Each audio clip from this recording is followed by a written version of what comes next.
السلام عليكم ورحمة الله وبركاته. وصول ورحمة الله ومركلة iyo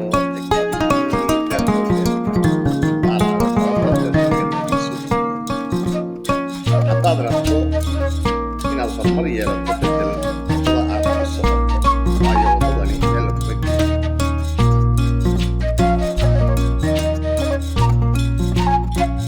dad badan ayaa isticmaala lacag aysan lahayn oo ku gata waxay safarin si ay u qanciyaan dad aysan jeclayn. haddaba ha ku dayan dadka.